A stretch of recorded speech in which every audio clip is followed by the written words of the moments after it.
Hello viewers, আশা করি আপনারা সকলেই ভালো আছেন। আবারও একটি ব্লগ ভিডিও নিয়ে আপনাদের সামনে হাজির হয়েছি। আজকে আমি যাত্রা শুরু করেছি পাটনা থেকে।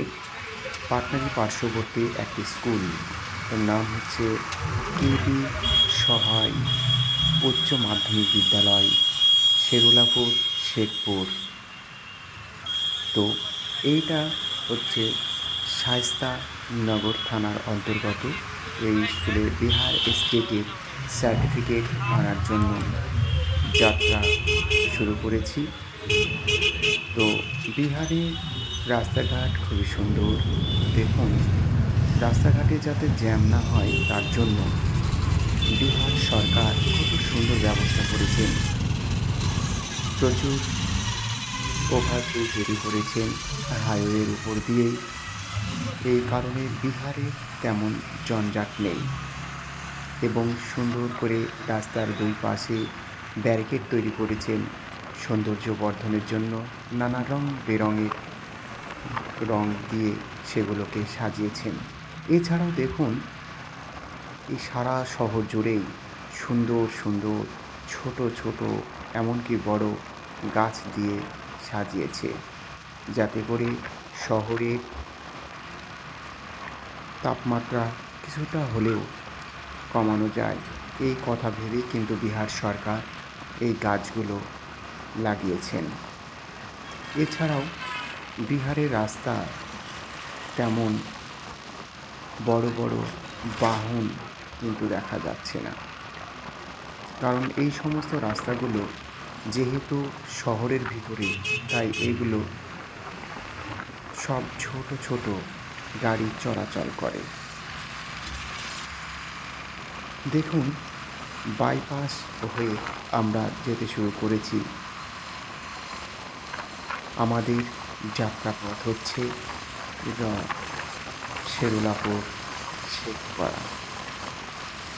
তো এই শেরুলাপুর শেখপাড়া যাওয়ার জন্য সময় লাগবে মাত্র 20 মিনিট। পাটনা স্টেশন থেকে এর দূরত্ব মাত্র 7 কিলোমিটার। এবং দেখুন, সামনেই একটা বিশাল সরকারি ভবন। এটি একটি সরকারি প্রতিষ্ঠান এবং এর পাশাপাশি দেখবেন রাস্তা অনেক কনস্ট্রাকশনের কাজ চলছে। এগুলো নতুন রাস্তা তৈরি হচ্ছে, আবার ওভারপুল তৈরি করা হচ্ছে, যাতে করে শহরে জঞ্জাট অন্তত কিছুটা হলেও কমানো সম্ভবপর হয়। এরপরে আমরা অটোতে চেপে যেতে যেতে দেখলাম রাস্তায় ট্রাফিক সিস্টেম খুবই ভালো। রাস্তার ধারে কোনো প্রকার নোংরা জঞ্জাল নেই। তবে আপনারা এখানে আসার জন্য, অর্থাৎ কেবি সহায় উচ্চ মাধ্যমিক বিদ্যালয়ে আসার জন্য চিন্তা করবেন না। আপনারা এসে স্টেশনে, পাটনা স্টেশনে নামবেন এবং পাটনা স্টেশন থেকে অটো রিক্সা ধরবেন। অটো রিক্সা ধরেই বলবেন যে আমরা কেবি সহায় উচ্চ মাধ্যমিক বিদ্যালয়ে যাব, তাহলে ঠিক সেখানেই ওনারা নিয়ে যাবেন। এই যে দেখতে পাচ্ছেন, একটি ওভারপুল তৈরি করেছে, দৃষ্টিনন্দন করে গড়ে তুলেছে এবং এটাও একটি রাস্তা। দুই সাইডে দেখুন যে সুন্দর সুন্দর করে কালারিং করে কত সুন্দর ছবিগুলো তৈরি করেছে। এগুলোই সৌন্দর্য বর্ধনে কাজ করছে কিছুটা হলেও এবং দেখতেও দৃষ্টিনন্দন। এছাড়াও ডান পাশ বাম পাশে অনেকগুলো গাছ দেখতে পেলেন, ওখানেও একটি প্রতিষ্ঠান রয়েছে। এই রাস্তা ধরে চলতে চলতে এক সময় দেখবেন স্কুলে পৌঁছে গিয়েছেন। এত সুন্দর রাস্তাঘাট আপনারা দেখেছেন কিনা জানি না, তবে বিহার এখন বর্তমানে রাস্তা তৈরির স্বর্ণযুগ চলছে। পাটনার পার্শ্ববর্তী অঞ্চলগুলো গেলে দেখতে পাবেন সেখানে প্রচুর পরিমাণে ওভারপুল তৈরি হচ্ছে।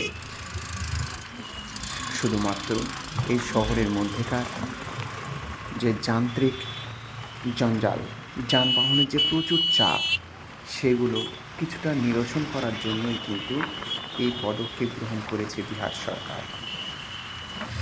এই বলতে বলতেই প্রায় আমরা স্কুলের কাছাকাছি চলে আসলাম। তবে একটু সাবধান হতে হবে নিজেকে, কারণ এখানে যে সমস্ত অটো চালকরা অটো চালান, তিনারা প্রচণ্ড গতিতে চালান। তাদেরকে আমি যখন উঠেছিলাম তখন একটু সাবধান করে দিয়েছিলাম যে অটো একটু ধীরে চালাবেন। বেশি গতিতে অটো চালালে যে কোনো সময় না জানি অ্যাক্সিডেন্ট হয়ে যেতে পারে। বিহারের যে সমস্ত অটো চালকরা আছেন তারা কিন্তু একটু ঝুঁকি নিতে পছন্দ করেন। হয়তো তিনাদের দিক থেকে তিনারা ঠিকই আছেন, কিন্তু যারা যাত্রী তারা কিছুটা হলেও ভয়ে থাকেন। যেমন আমি একটু ভীত সন্তুষ্ট হয়েছিলাম এই জায়গায় যখন আমার অটোটি নামছিল, এত গতিতে নামছিল, স্পিডে নামছিল যে মনে হচ্ছিল সামনে যে গাড়িগুলো চলছে এদের সঙ্গে টাচ করে যাবে। কিন্তু অটো ড্রাইভার ছিলেন খুবই পারদর্শী। তিনি স্কুলে নিয়ে যাওয়ার আগেই আমাকে নামিয়ে দিলেন। এই সামনে যে একটি মোড় আছে, এই মোড়ের কাছে তিনি নামিয়ে দিলেন। যে বললেন যে 2 মিনিট গেলেই পাওয়া যাবে, কিন্তু স্কুলটি আমি তখন এখানে নেমে আবার একটি অটো ধরতে হয়েছিল।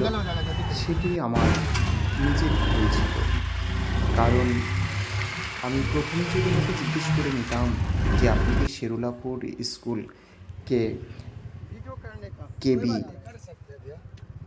স্কুলে যাবেন, সেইভাবে যদি আমি ঠিক করে নিতাম তাহলে হয়তো এমন অসুবিধার মধ্যে আমাকে পড়তে হতো না। এবার দ্বিতীয় যে অটোয় চাপলাম, ছেলেটি খুবই ভালো, কারণ আমি যে স্কুলে সার্টিফিকেট আনার জন্য রওনা দিয়েছি ওই স্কুলেই, অর্থাৎ কেবি সহায় উচ্চ মাধ্যমিক বিদ্যালয়ে উনিও পড়াশোনা করেছেন, জেনে আমার খুবই ভালো লাগলো। এবং তিনার সঙ্গে কন্ট্যাক্ট হয়েছিল আমার। উনি বলেছিলেন যে 120 টাকা লাগবে। তখন আমি বললাম যে সামান্য 1 থেকে 1.5 কিলোমিটার হয়তো বাকি রয়েছে, এত টাকাতে আমি যাব না। তারপরে আমি পার্শ্ববর্তী একটি প্রতিষ্ঠানে গিয়ে জিজ্ঞেস করি আসলেও উনি ঠিক বলছেন কিনা যে ওখানে এত টাকা ভাড়া কেনা। তারপরে যাচাই করে আমি বললাম আপনাকে আমি 50 টাকা দেব, আপনি যেতে পারেন। তখন উনি আসলেন আমার সঙ্গে এবং আমাকে নিয়ে চললেন। কিন্তু উনি খুবই ভালো। আমি যখন ভিডিওটি বানাচ্ছিলাম তখন তিনি বললেন যে ভাইয়া আপনি মোবাইল বাইরে বের করবেন না, কারণ মোটর বাইকে চলা অনেক মানুষ আছে যারা মোবাইল সিনকার লেখার জায়গায়। আমাকে সাবধান করে দেওয়ার পরে আমি তখন বললাম যে কোই প্রবলেম নেই ভিডিও বানানে কা। তো উনি বললেন যে না, কোনো সমস্যা নেই। তখন আমি ভিতরে বসেই ভিতর থেকে ভিডিও বানাতে শুরু করলাম। হাত আমি আর বাইরে রাখলাম না, কারণ আমি ওই ঝুঁকিটা নিতে চাইলাম না। কিন্তু বিহারের রাস্তাঘাট এতটাই ভালো যে কোথাও কোনো প্রকার জ্যাম নেই। জ্যামের জন্য আমাকে 1 মিনিটও ওয়েট করতে হয়নি। শুধুমাত্র প্রথম বলেই আমার একটু অসুবিধা হয়েছিল। তাই আপনাদের বলবো যে আপনারা যাতে এই সমস্যার সম্মুখীন না হন, তার জন্যে আমি এই ভিডিওটা আপনাদের জন্যেই বানালাম। আপনারা আসবেন, এসে পাটনা অটো স্ট্যান্ড থেকেই জিজ্ঞেস করে নেবেন আদৌ তারা চেনে কিনা। তারপরে সেই অটোতে চেপে সটান চলে আসবেন। মাত্র 30 টাকা ভাড়া নেবে। এই যে সামনে দেখতে পাচ্ছেন, এনারা প্রত্যেকেই কিন্তু ওই কেবি সহায় উচ্চ মাধ্যমিক বিদ্যালয়ে আসছেন তাদের বিহার টেট সার্টিফিকেট নেয়ার জন্য। এই আপনাদের সঙ্গে কথা বলতে বলতেই আমার স্কুলের সামনে এসে পৌঁছে গেলাম। এই যে সামনে দেখতে পাচ্ছেন, কথা বলতে বলতে আমি স্কুলের গেটের সামনে নেমে গেলাম। এই যে দেখতে পাচ্ছেন, গেটে লেখা আছে বড় বড় হিন্দি অক্ষরে কেবি সহায় মাধ্যমিক উচ্চ বিদ্যালয়। এই বিদ্যালয়ে প্রবেশ মুখে দেখলাম অনেক শিক্ষার্থী যারা আমার পরীক্ষা দিয়েছিল তারা সকলে দাঁড়িয়ে আছে, এবং গেটে ঢুকতেই ডান দিক বাম দিক যেদিকেই নজর যায় দেখি শুধুমাত্র তারা চির আকাঙ্ক্ষিত তাদের সার্টিফিকেট নেওয়ার জন্য এসে হাজির হয়েছে। কিন্তু আমি জানি না কখন দেবে। গিয়ে জিজ্ঞেস করে দেখলাম যে 11:30টার দিক থেকে 11:30টার সময়